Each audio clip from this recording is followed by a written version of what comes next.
Higher Inner Power, a reflection of true hip-hop culture, a study of hip-hop, and an execution of sticking to the roots while also propelling everything forward.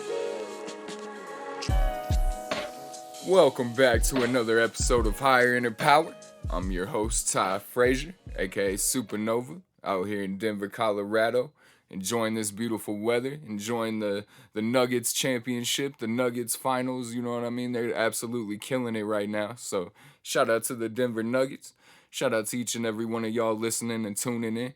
This is Higher Inner Power, a podcast about hip-hop, the history of hip-hop, and how it relates to our current society. You know, this really is just me sharing conversations with the hip-hop people I know and the people who are deeply rooted in the foundation and culture out here in Colorado. Today I have a very special guest, my homie Se7en. He's an educator, an MC, a poet, a producer, performing artist, booking agent. There's so many facets of hip-hop that he covers and he's connected to. He's really a foundation of hip-hop out here in Colorado. Definitely a mover, a shaker, and someone who connects the dots. So I'm really grateful to have him on the show and share our conversation with you.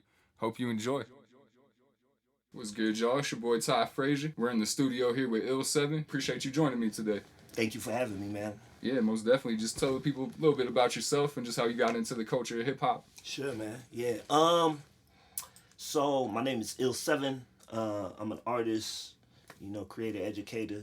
I do a lot of things in a lot of different aspects. All that to say, how did I get into hip hop? I tell a lot of people that I've always been into hip hop. It was something that it was just in me. Like when I was a kid, I was b-boying, and then from dancing and watching, I'm one of them cats that came up watching B Street and Star Wars and Wild Style, yeah. all that, So that's my root of how I got introduced. I have older brothers who were listening to music that was gaming me up. So it was always around me. It's never not been. I got to grow and see hip hop kind of change and transition in the eras into where we're currently at. So it's always been in me. Now, as far as me being an actual creator, man, that actually ended up happening.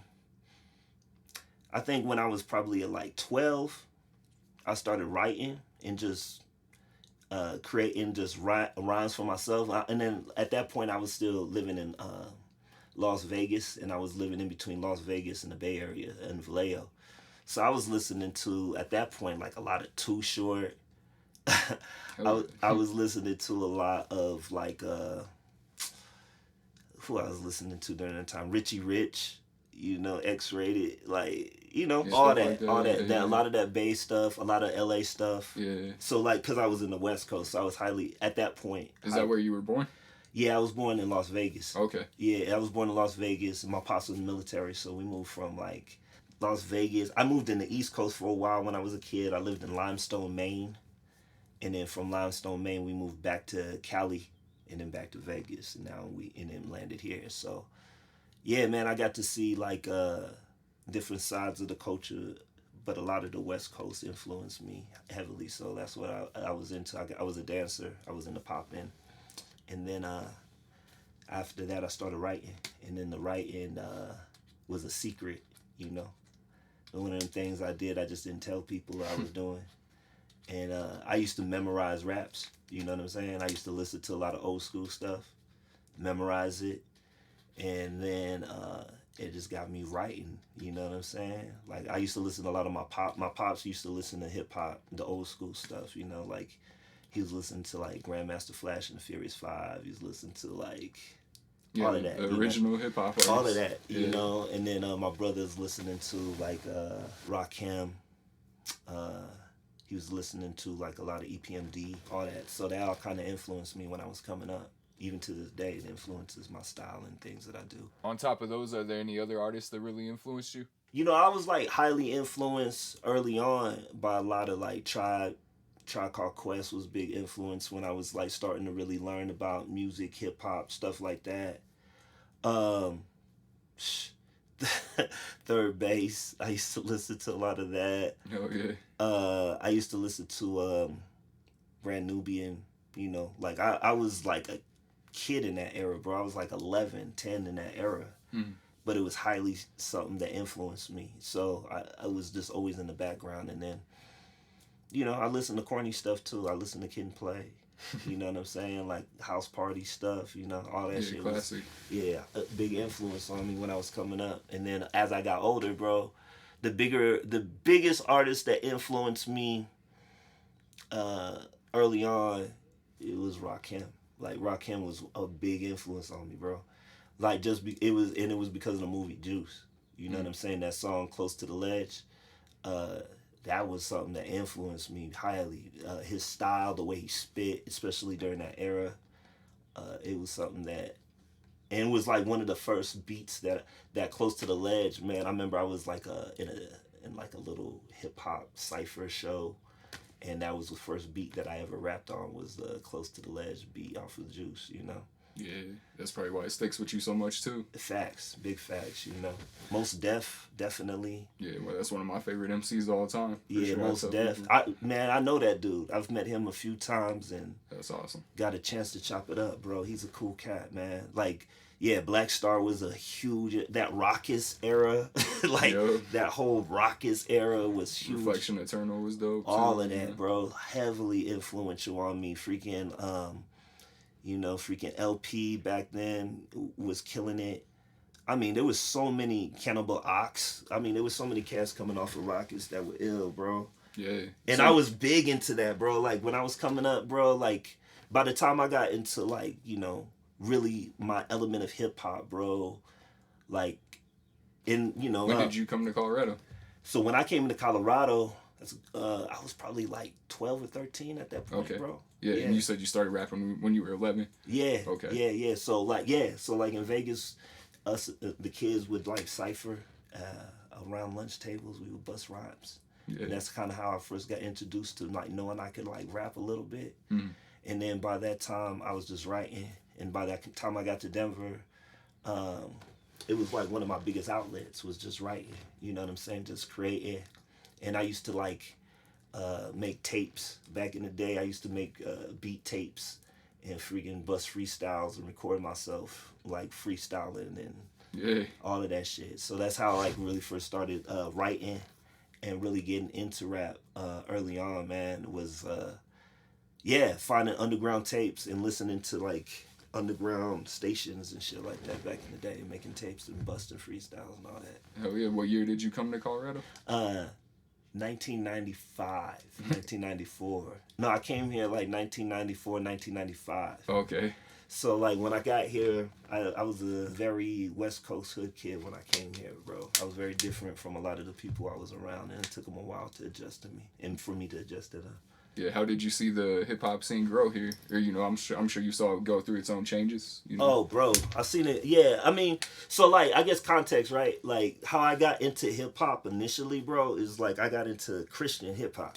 You know what I'm saying? Like Opt One. Do you know Opt? Yeah, I know him from the Freight Heavy open mics. Yeah. So Freight Heavy, let's talk about it. Yeah. So okay, Opt One, myself, and Cons started Freight Heavy. Okay. It was Cons' idea. And it was a label that we started, which was like based around like rhyme sayers. So we started out as like Christian rappers, right? So like we were big into like LA Symphony. Have you ever heard of LA Symphony? It sounds familiar. I can't say it for sure though. So like a lot of the LA underground scene had a lot of Christian influence, and there was a lot of rappers that you wouldn't like. Even Merce was a Christian rapper at one point. That's why he had like the 316 and stuff. Exactly, bro. And a lot of that is like kind of rooted in a lot of LA hip hop. And there's dope crews. So you had like the Tunnel Rats, and you had LA Symphony and Sackcloth Fashion, and then all of those cats would be connected to like. You ever heard of Project Blow? Yeah, like Freestyle Fellowship people too, Good Life Cafe. They all in that whole site, and that's how they know is from Good Life. You know what I'm saying? That's how they all know each other, the Christian rappers and the underground cats, and they all kind of cross and merge. So like that's how I got into hip hop. So when I first got into hip hop seriously was like when I was 16, and then Opt, myself, and at that time it was just me and Opt. We got signed to a Christian record label, and we were signed to a Christian record label for like. I don't know. I think we did like 2 albums with them, and they taught us how to hustle, how to book shows, how to like distribute, how to get things in the stores, like all of that. It was through Christian hip hop because it was so independent in the ways that it moved, And then by the time we got out of high school, we were done with a lot of the Christian stuff. Mm-hmm. And then we really started just plugging into the underground scene. And a lot of the music and stuff that we created still had like consciousness to it, but it wasn't as like faith based. Yeah. And like yeah, and that's kind of from that. And then we used to connect with these cats who were an important part of Colorado hip hop. They were called the Rashan Foundation, the Shuns. That's what they went by, the Shuns.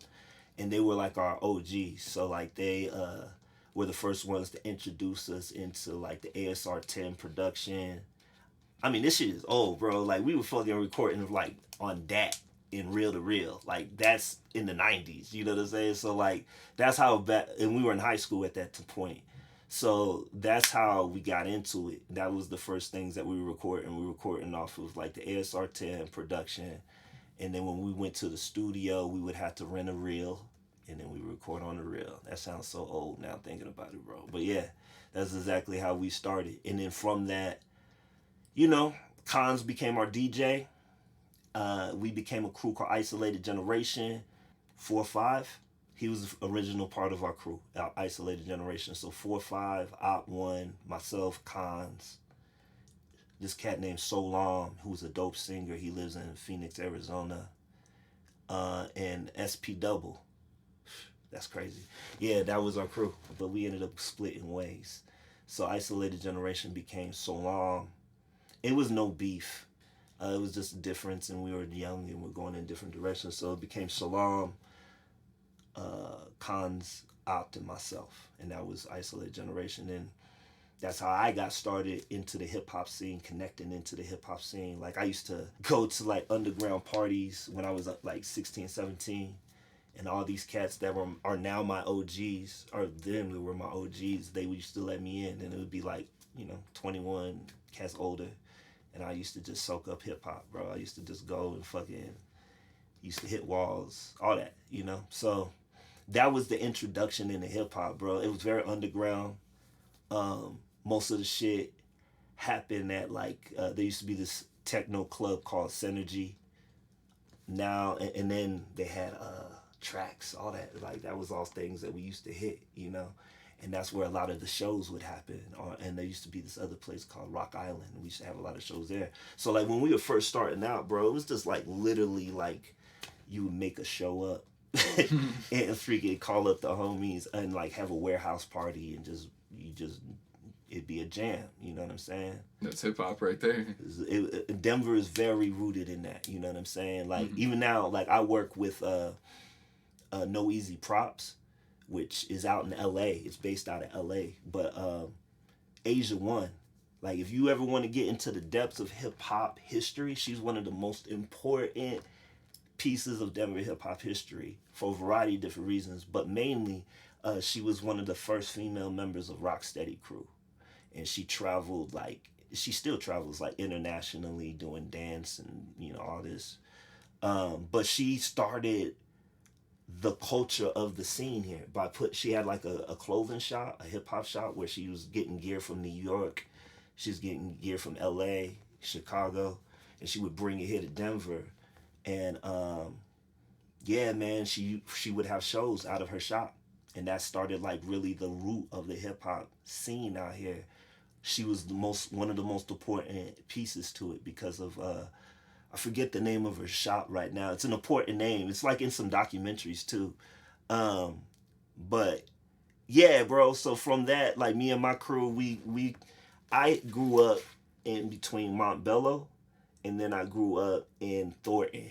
Those are my connections to hip hop. So, like, I had, like, two different perspectives. Like, in Thornton, in that area, all them cats were b-boys, graph writers, underground hip hop. Like, they loved underground hip-hop. And then, you go to Montbello, and it was a little more turf. Like, it was just what it was. So, like, I'm a mix of that. I'm a mix of those two things, like, coming up into the scene out here, just because that's who I was around as I was getting into music. Interstate Ike, cats like that. Yep, that's one of the first Colorado rappers I ever heard, I feel like, Exactly. And then, me and Spades come up together. Yeah. All of us used to go and kick it over at the spot as kids. Yeah, that's where we learned how to produce. That's how we learned how to rap. That's where the b-boys learned how to. It was like there's a lot of like influential people who came out of that when we were kids. You know, a lot of people who are like big in what they do now who came out of shit. DJ Cavum, me and Cavum, that's how me and him go back. Mike Word, all them cats came through that too, through the spot. And that was, I mean, Spades was producing, making beats, him and Flows, that's how they got connected, you know. I mean, they were connected before that, but like, you know, that's where we like sharpened our skills and learned how to be like artists, you know.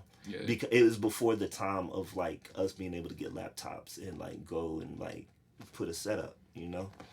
And that shit was like in 2004, you know what I'm saying? Like around that time, 2005, around that time. Yeah, it was around that time, and that's when I met Spades, man, around that time. And me and that dude have been connected since. That's dope. How'd you guys meet? At the spot, man. At the spot, yep. Yeah, we used to go to the spot, and like we used to, yeah, that's our getaway, man. Everybody in there, like, it was super competitive. Everybody making beats, everybody trying to like, they had the studios, so everybody's pounding their beats and showing what they got.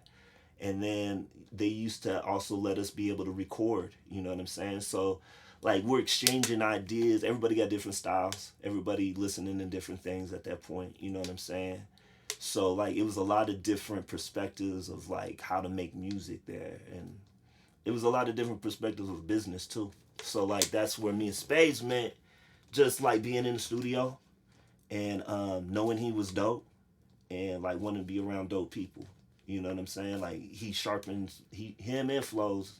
We weren't initially all connected because I had my crew and they had their crew, but I would always do stuff with them because they were dope. So we started creating, and me and him lived next to each other for a little bit, and we would change and exchange, and I would show him stuff that I was doing music-wise and vice versa. He would show me, and we just kept building. And, like, Spades, man, my personal opinion of him is that I'm glad he's blossoming into who he's becoming now.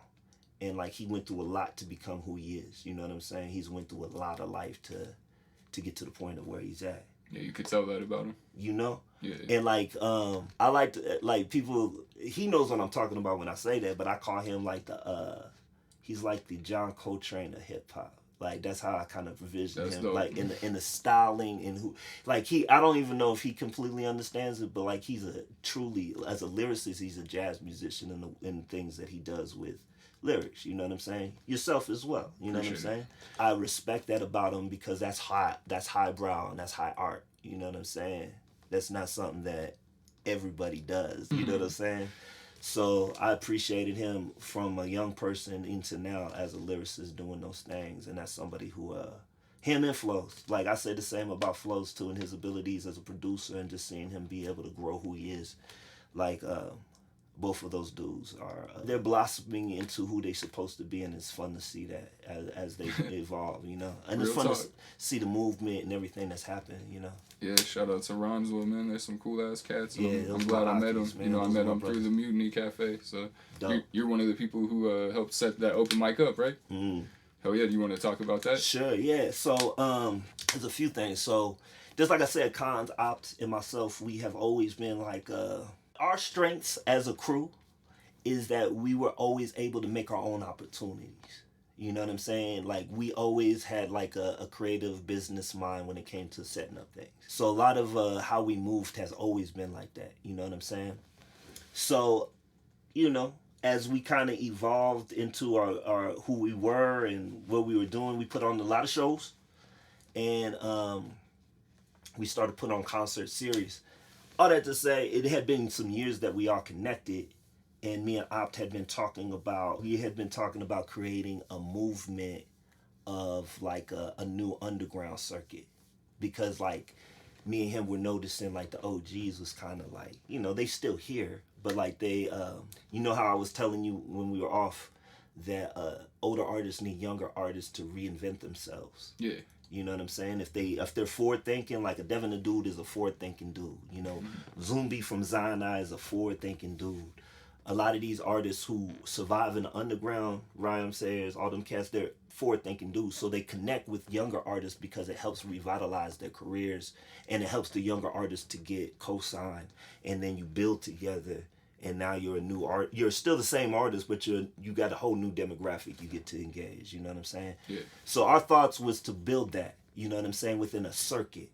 You know, like have different artists like are now connecting, and utilize an open mic to like really kind of strike that and to like spark that, because I feel like Denver is the equivalent of like Minnesota or LA when talking about the underground. It's like dope art. Like I don't think even the thing that Denver artists don't understand is how dope they are because of how competitive it is.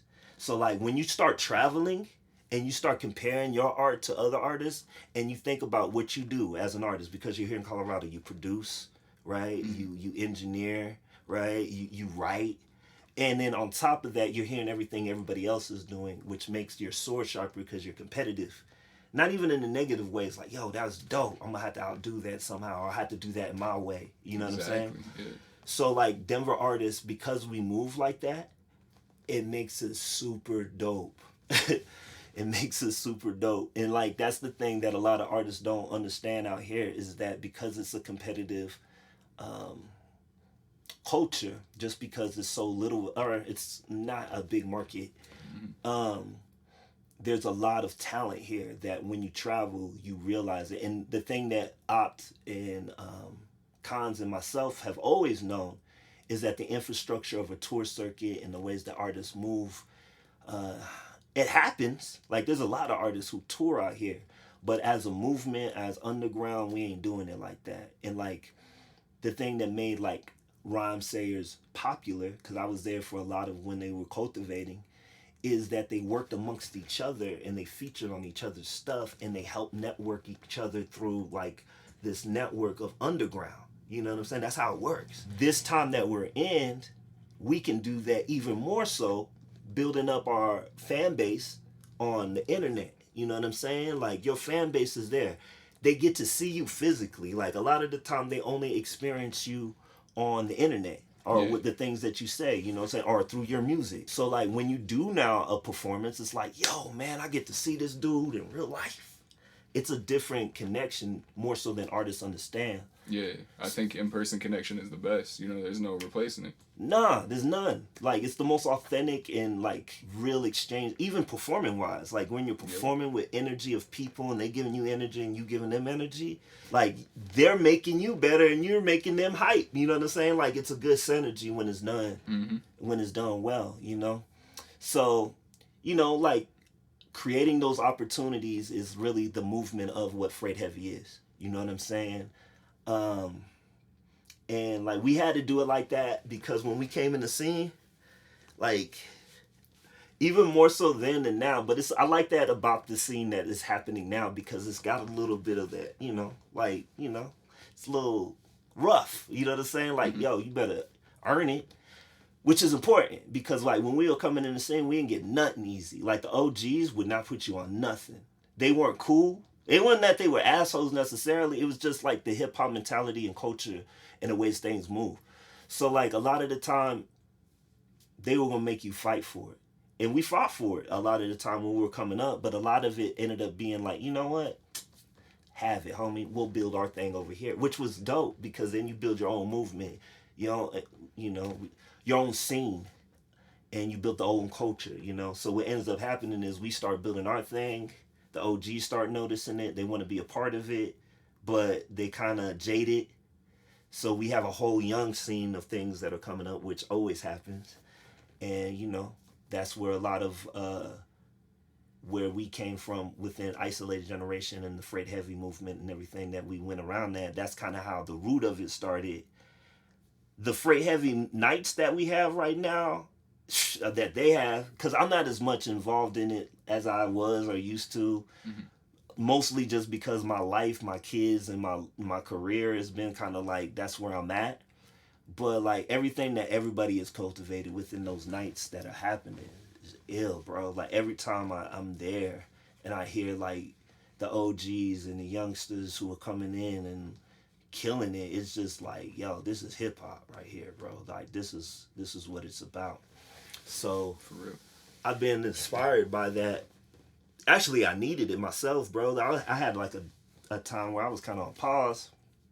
I go to the cypher, hearing MCs that are dope, it shit makes you want to write. You know what I'm saying? Yeah. Makes you want to go create. So like those Fred Heavy nights have been important for me because when I do, I don't make it as much as I want to all the time. But when I do, it's always that exchange and that energy. You know? Yeah, same, man. And I appreciate you and your crew for creating that because, like, Oh, through word, that, man. it really got me out of a dark place and allowed me to meet a bunch of like-minded artists, people like 80 Spades and Cons and stuff. So, Yeah. you know what I mean? And that, to be honest with you, at this point though, I really give Collins the credit on all that, bro. Yeah, Like he is the OG for that. yeah, for real. yeah. He's the brainchild behind it. He's done a lot of like cultivating in it.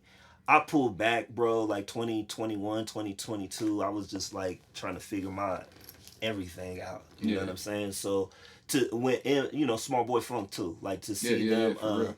you know, really take that head op to when he's there. See them take the lead on that and really cultivate it, and like the culture that they've cultivated is dope, bro. Like there's so many dope producers, so many dope artists, so many dope, you know, people who just come and show up. Yeah. So it's a dope movement, man. I'm proud of it. I'm proud of everybody who's involved in it for sure. Yeah, real talk, man. Do you have anything coming up that you want to promote? Right now I'm on the slow low, man. Like I got some shows coming up out of town. Like I'm gonna be in North Carolina for like this festival. It's called the Truth Fest. I got an event that I'm doing in Las Vegas here towards the end of this month. I'll be in Vegas. And then locally, you know, I got some things that I'm brewing on and cooking on, but nothing solid. You know what I'm saying? To be honest with you, I'm doing some building right now with Face to Feet. Me and him are working on some stuff, and planning some nights. So there's gonna be some events and things that I'm planning with him. Which you know I'll definitely be reaching out to you, inviting you for some of that. Yo. But yeah, you know, if something comes across my plate on in the Denver realm, man, I'm definitely open. I just did a show with Kid Astronaut, Oso Era. It was a dope show. It was up in Broomfield, over at the Blast Mat or something like that. I think it's called. It's a Nice. dope venue. Yeah. But that's and that was like a couple of weeks ago. That was the last show I did here in Denver. But nothing as of yet. I got some things that I'm planning within Denver within this summer though. Yeah, man. Just keep me posted for sure. Definitely, my man. Hell yeah. Is there anything else that you wanted to add or anything you wanted to let people know? Hey man, just keep cultivating. I think like, you know, where I'm at is like just staying inspired. You know what I'm saying? And the best inspiration for me is just being able to have, you know, dope conversation, hear dope artists, go to dope shows. All of that's inspiring. So let's keep that energy going here in Denver and keep cultivating it and keep inspiring one another, you know? Yeah, real talk, man. I appreciate you joining me. Yeah, man, this is dope, bro. I love Yeah. what you're doing with this show, bro. I think this is a whole this whole setup in the conversation space is really ill. So Yeah. thanks for having me, my man. Yeah, thank you. Yeah. Supernova.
Welcome back to the podcast. I'm your host, Ty Frazier. Today is June 6, 2023. You know, I always like to give off with some hip hop history and just what happened on this day in hip hop. On June 6, 1989, Gangstar released their first debut album. It was called No More Mr. Nice Guy. Truly, they're one of my favorite hip hop groups of all time. And personally, I think Guru is one of the best MCs ever. You know, definitely slept on. I wouldn't say he's underrated, but definitely one of the greatest of all time. just in terms of his message, in terms of his lyrics, his flow, his substance, just everything about Guru, really just inspired me. And it showed me a different way to rap. It showed me to infuse your lyrics with substance, with the experiences that you've gone through, whether good or bad or no matter what. And DJ Premier, he's one of my favorite producers of all time. He inspired me to make beats. He's definitely the foundation of boom bap, lo-fi hip hop, 90s hip hop. DJ Premier really laid that foundation with his production and his beats and his style. Definitely one of the most influential groups, influential producers of all time. Gangstar. If you're a hip hop head, you already know about Gangstar, so I don't even have to tell you. But yeah, if for some reason you've never heard their music, definitely check it out, immediately. My personal favorite album is Moment of Truth, and the title song, Moment of Truth. Truly some of the best lyrics, some of the best instrumentals that you'll ever hear. So definitely check that one out. You know what I mean? Rest in peace to Guru. Shout out to DJ Premier. He's actually one of the few people I've gotten autograph from. When I saw him perform at Cervantes, it was DJ Premier versus Pete Rock. That was one of the most legendary sets I've ever seen. DJ Premier is cool enough to chop it up with his fans. That was super inspirational for me, just to talk to him and give him my CDs. So maybe one day I get to work with him, DJ Premier. You know what I mean? If you listening, definitely trying to get a song with you someday and manifest that. Just for hip hop, for the culture of hip hop. So yeah, appreciate y'all listening. Appreciate y'all tuning in. I'm gonna leave you off with some wise words from one of my books that I like to read. This one's Think and Grow Rich by Napoleon Hill. I know it's kind of overstated, but it's definitely one of the best books that you can read when it comes to your positive mind state, when it comes to searching for success and trying to find those keys to success. I highly recommend it. Knowledge will not attract money unless it is organized and intelligently directed through practical plans of action to the definite end of accumulation of money. Lack of understanding of this fact has been the source of confusion to millions of people who falsely believe that knowledge is power. Knowledge is only potential power. It becomes power only when and if it is organized into definite plans of action and directed to a definite end. The missing link in all systems of education may be found in the failure of educational institutions to teach their students how to organize and use knowledge after they acquire it. An educated man is not necessarily one who has an abundance of general or specialized knowledge.